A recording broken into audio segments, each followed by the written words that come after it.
Hello, எங்கே நிற்கிறீங்க? வந்து கொண்டிருக்கேன்.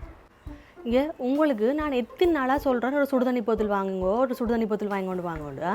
இப்போ 2 கிழமைக்கும் மேலே சொல்லி சொல்லி சொல்லி எனக்கு வேண்டாமண்டு போயிட்டா. வாங்கி கொண்டு வந்தீங்களா நீங்கள்? இல்லை, நான் சொல்கிறத நீங்கள் என்ன வாங்கி கொண்டு வந்துருக்கிறீங்க? ஒன்றும் தேவையில்லை சரியா. இனிமேல் நீங்கள் இந்த சுடுதண்ணி போத்தல் வாங்கி கொண்டு வந்தீங்களா வீட்டு வாசல் படி மிதிக்கக்கூடாது சொல்லி போட்டேன். என்ன செய்கிறது? இதை கொண்டு போனால் வீட்டு வாசலில் மிதிக்கலாது, வீட்டுக்குள்ளேயும் எடுக்க மாட்டாங்க. சரி, என்ன செய்ய, நீ கடைக்காரர்கிட்டே கொடுத்துட்டு வரும். வாங்க வாங்க வாங்க, இன்றைக்கும் வாங்க. இல்லைண்ணா இனிமேல் உங்கள்கிட்ட ஒன்றுமே நான் சொல்ல மாட்டேன் சரியா. ஒன்று சொல்லுவா உங்களுக்கு, உங்கள்கிட்ட ஏதாவது ஒன்று கதைக்கிறதும் சொல்கிறதும் இந்த எரும மாட்டில் மழை பெய்கிறதும் ஒன்று தான். இனிமேல் ஏதாவது உங்கள்கிட்ட சொன்னேன்டா பாருங்களேன்.